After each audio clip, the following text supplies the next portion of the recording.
Assalamualaikum warahmatullahi wabarakatuh. Selamat sore anak-anak bapak sekalian. Kembali hari ini kita lanjutkan pelajaran kita tentang ukuran pemusatan data atau tendensi sentral ya. Nah, yang pertama kita akan belajar tentang rata-rata hitung atau mean. Nah, rata-rata hitung ini simbolnya adalah X garis atas ya. X rata-rata sama dengan sigma X dibagi N. Nah, sigma X itu sendiri adalah jumlah seluruh data dan N adalah banyaknya data. Nah, ini adalah formulasi untuk rata-rata data tunggal. Nah, sebagai contoh bisa anak-anak lihat. Di sini ada data tunggal yaitu 6, 5, 9, 7, 8, 8, 7, 6. Nah, untuk mencari rata-ratanya adalah dengan menjumlahkan seluruh data yaitu 56 dibagi dengan banyaknya data yaitu adalah 8. Jadi 56 dibagi 8 sama dengan 7. Jadi 7 ini adalah rata-rata hitung untuk data tunggal tersebut. Selanjutnya rata-rata hitung atau mean untuk data tunggal yang berbobot. Nah, untuk ini formulasinya adalah X rata-rata sama dengan sigma Fx dibagi sigma F. Ya, ini ya sebagai contoh bisa dilihat di sini 40 siswa yang mengikuti ulangan matematika didapat data sebagai berikut. Nah, ini sebagai contoh. Nilai 4 ada 5 orang, nilai 5 ada 10 orang, nilai 6 ada 12 orang, dan seterusnya nilai 9 ada 2 orang. Nah, kita diminta untuk menentukan rata-rata hitung dari data tunggal berbobot tersebut. Nah, untuk ini kita perlu bantuan tabel. Itu tabel kolom pertama itu X, kolom kedua adalah F. F itu ingat ya, frekuensi. Kemudian tabel tersebut di kolom yang ketiganya adalah Fx. Jadi frekuensi dikalikan dengan X. Nah, kita lihat pada baris pertama X itu ada 4. Nilai siswa ya, nilai siswa itu 4. Kemudian banyaknya siswa yang bernilai 4 ada 5. Maka F kali X adalah 5 kali 4. Jadi 20 ya, begitu dan seterusnya. Nah, sehingga kita jumlahkan F-nya 40, kita jumlahkan F dikali X 240, maka X rata-rata untuk data tunggal berbobot adalah sigma Fx dibagi sigma F sama dengan 240 dibagi 40 sama dengan 6. Baik, kita lanjutkan. Nah, sekarang kita lanjutkan untuk rata-rata data kelompok. Ini dapat dihitung dengan rumus kasarnya adalah X rata-rata sama dengan sigma Fx dibagi sigma F. Atau secara coding, X rata-rata sama dengan X0 tambah P kali sigma Fc dibagi sigma F. Atau pakai rumus step deviasi ya. X rata-rata sama dengan X0 tambah sigma Fd dibagi sigma F. Nah, untuk contoh, di sini kita lihat upah pekerja suatu perusahaan dalam ribuan rupiah ya, sebagai berikut. Ini ada tabel upah dan frekuensi. Untuk tabel upah, itu yang pertama 75 sampai 79.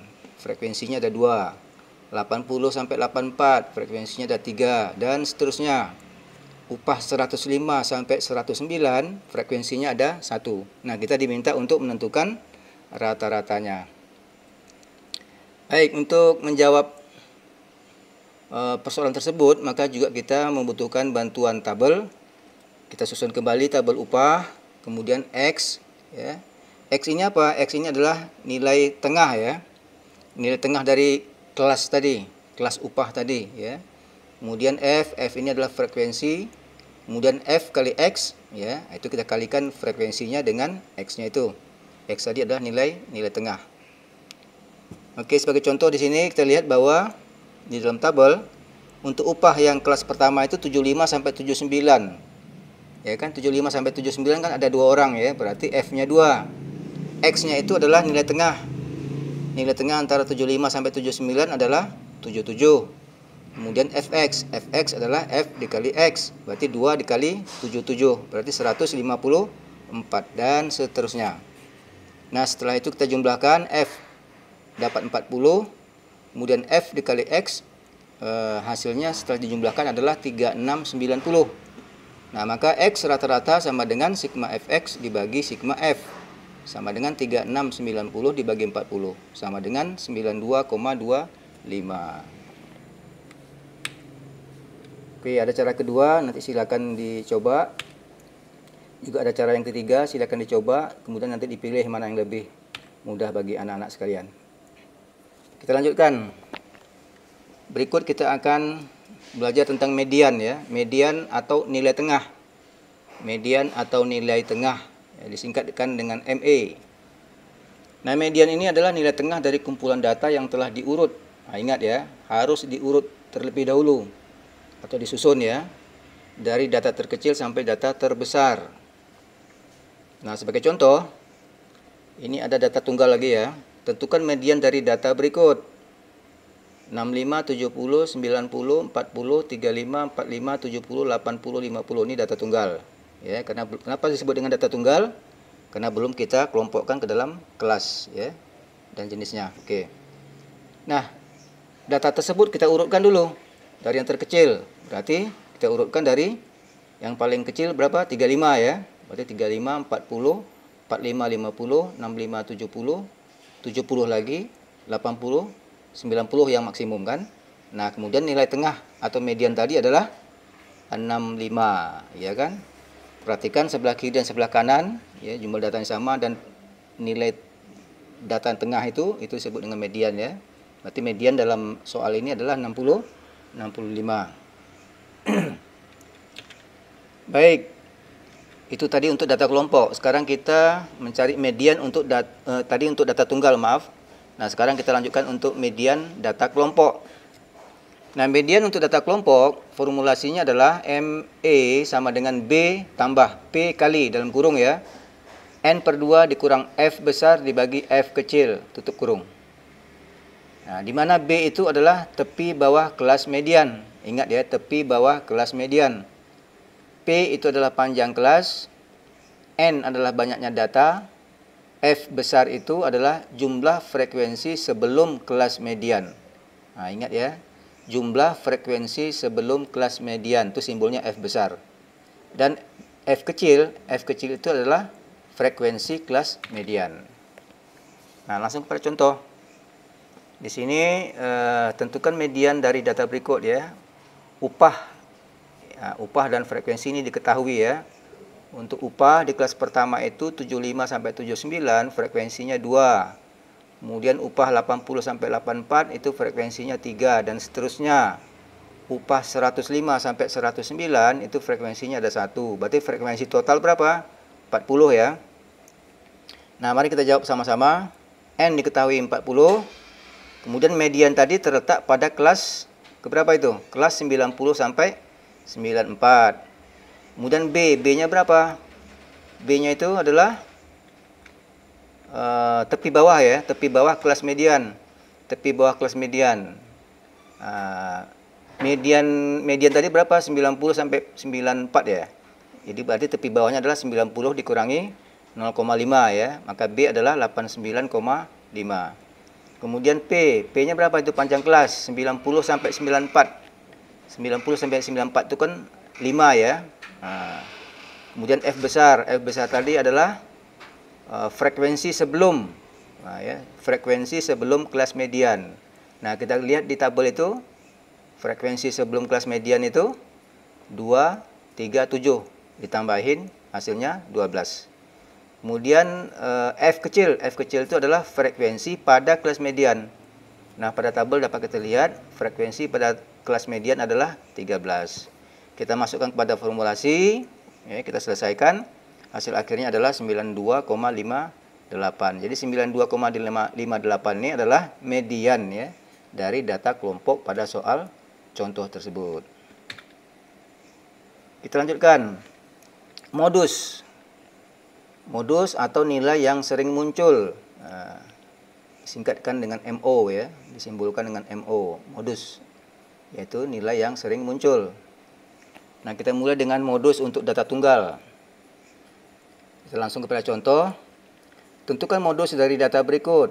Nah, ini ada data 577686656. Nah, ini ya. Ini kan belum kita urutkan nih, kita urutkan dulu. Nah, setelah kita urutkan menjadi 5566667788 ya kan.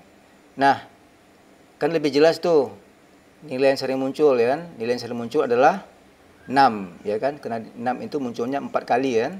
Nah, berarti modus untuk data tunggal tersebut adalah 6 karena 6 ini adalah nilai yang sering muncul. Kita lanjutkan modus untuk data kelompok. Nah, modus untuk data kelompok itu kita formulasikan dengan MO sama dengan B tambah P kali dalam kurung S1 dibagi S1 tambah S2 tutup kurung. Nah, B itu apa? B itu adalah tepi bawah kelas modus. P adalah panjang kelas. S1 adalah frekuensi kelas modus dikurangi frekuensi kelas sebelumnya. Nah, S2 adalah frekuensi kelas modus dikurangi frekuensi kelas sesudahnya. Nah, ini dia. Oke, kita lanjutkan dengan contoh. Tentukan modus dari data berikut. Ini data kelompok ya. Upah 75 sampai 79 frekuensinya 2. Upah 80 sampai 84 frekuensinya 3. Upah 85 sampai 89 frekuensinya 7 dan seterusnya. Upah 105 sampai 109 frekuensinya 1. Total frekuensi berapa? 40 ya. Oke. Nah, untuk menjawabnya modus terletak pada kelas yang keberapa? Modus terletak pada kelas 90 sampai 94. Ya kan? Nah, kenapa? Karena memang kan frekuensinya 13, itu yang paling banyak frekuensinya. Nah, B adalah 89,5. Berarti tadi tepi ya, tepi bawah ya. Kelas modus tersebut. P sama dengan 5, panjang kelas ya. 90 sampai 94 itu kan ada 5 ya, 5 datum. Kemudian S1 adalah 13 dikurangi 7. Nah, dikurangi frekuensi sebelum. S2 adalah 13 kurang 10. 10 ini kan frekuensi sesudah ya kan. Nah, itu dia. Kemudian kita masuk ke dalam formulasi dan kita selesaikan, hasilnya adalah 92,83. Itulah modus dari data kelompok yang disajikan dalam contoh ini. Nah, Bapak rasa untuk hari ini cukup sampai di sini dulu. Nanti kita lanjutkan untuk pelajaran ya sub materi yang berikutnya lagi. Selamat belajar dan sering mengulang kaji pelajaran di rumah ya, dan tetap jaga protokol kesehatan. Demikian, billahi taufik wal hidayah. Assalamualaikum warahmatullahi wabarakatuh.